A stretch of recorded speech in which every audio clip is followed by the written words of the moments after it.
ആലപ്പുഴയിൽ ഗർഭസ്ഥ ശിശുവിന് ഗുരുതര വൈകല്യം കണ്ടെത്തിയില്ലെന്ന പരാതിയിൽ 4 ഡോക്ടേഴ്സിനെതിരെ കേസ്.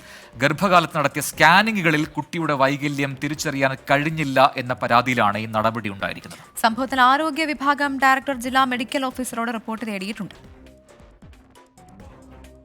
ആലപ്പുഴ കടപ്പുറത്തെ സർക്കാർ വനിതാ ശിശു ആശുപത്രിക്കെതിരെയും നഗരത്തിലെ മിഡാസ്, ശങ്കേഴ്സ് എന്നീ ലാബുകൾക്കെതിരെയുമാണ് ഗുരുതര ആരോപണം. നവംബർ 8-നാണ് ആലപ്പുഴ ലജനത്ത് വാർഡിൽ സുറുമി പ്രസവിക്കുന്നത്. കുഞ്ഞിന്റെ ചെവിയും കണ്ണും യഥാസ്ഥാനത്തായിരുന്നില്ല.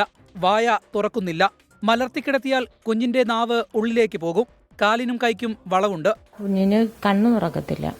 മുലപ്പാല് വാണ്ട് കുടിക്കാൻ പറ്റത്തില്ല. ട്യൂബ് ഇട്ടിട്ട് അതിൽ വഴിയാണ് കൊടുക്കുന്നത്. പിന്നെ ഹാർട്ടിന് പ്രശ്നമുണ്ടെന്ന് പറഞ്ഞ്.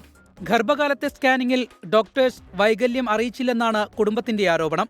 പ്രസവത്തിന്റെ അന്നാണ് ഡോക്ടർ ഇക്കാര്യത്തെക്കുറിച്ച് അനീഷിനോട് പറയുന്നത്. ഇങ്ങനെ സ്കാനിംഗ് സെന്ററിന്റെ ഭാഗത്തു നിന്നുണ്ടായ അപാകതയാണ്. അത് മെൻഷൻ ചെയ്യാഞ്ഞിട്ടോ അതോ ചെയ്തിട്ടും WNCയിലെ ഡോക്ടർ ഷേർലി മാഡം ഇത് നമ്മളോട് പറയാതിരുന്നതാണോ എന്നും നമുക്കറിയത്തില്ല. ആലപ്പുഴ സൗത്ത് പോലീസ് നൽകിയ പരാതിയിൽ വനിതാ ശിശു ആശുപത്രിയിലെ സീനിയർ ഗൈനക്കോളജിസ്റ്റുകളായ ഡോക്ടർ ഷേർലി, പുഷ്പ എന്നിവർക്കെതിരെയും ലാബിലെ 2 ഡോക്ടേഴ്സിനെതിരെയും കേസെടുത്തു. റേഡിയോളജിസ്റ്റിനുണ്ടായ പിഴവിന് തങ്ങളെ പഴിക്കുന്നുവെന്ന് കേസിലെ 1-ാം പ്രതി ഡോക്ടർ പുഷ്പ 24നോട്. അനോമലി കണ്ടുപിടിക്കുന്നത് 5-ാം മാസത്തെ സ്കാനിങ്ങിലാണ്. അത് ഗൈനക്കോളജിസ്റ്റ് അല്ല, റേഡിയോളജിസ്റ്റ് ആണ് അനോമലി ഉണ്ടോ ഇല്ലയോ എന്ന് നോക്കുന്നത്. ആകെ 7 സ്കാനിങ്ങുകളാണ് നടത്തിയത്. ആലപ്പുഴ നഗരത്തിൽ തന്നെയുള്ള മിഡാസിലും ശങ്കേഴ്സിലുമായിരുന്നു പരിശോധന. 2 ലാബുകളിൽ നടത്തിയ പരിശോധനയിൽ ഡോക്ടറുടെ സാന്നിധ്യമില്ലെന്നാണ് പോലീസ് രഹസ്യാന്വേഷണ വിഭാഗത്തിന്റെ കണ്ടെത്തൽ. അതേസമയം 7-ാം മാസത്തിൽ നടത്തിയ സ്കാനിങ്ങിൽ പോലും കുട്ടിയുടെ വൈകല്യം കണ്ടെത്താൻ സാധിച്ചില്ലെന്ന് ശങ്കേഴ്സ് ലാബിലെ റേഡിയോളജിസ്റ്റ് ഡോക്ടർ എബിൻ പറഞ്ഞു.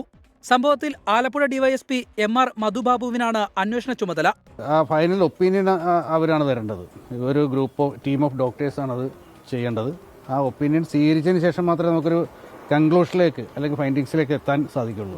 സംഭവത്തിൽ ആരോഗ്യ വിഭാഗം ഡയറക്ടർ ആലപ്പുഴ DMO ജമുന വർഗീസിനോട് റിപ്പോർട്ട് തേടി. കടപ്പുറം വനിതാ ശിശു ആശുപത്രിയിലെ സൂപ്രണ്ട് സമർപ്പിക്കുന്ന പ്രാഥമിക റിപ്പോർട്ട് പരിശോധിച്ച ശേഷം വിശദമായ റിപ്പോർട്ട് DMO കൈമാറും. മനീഷ് മഹിബാൽ, 24 ആലപ്പുഴ.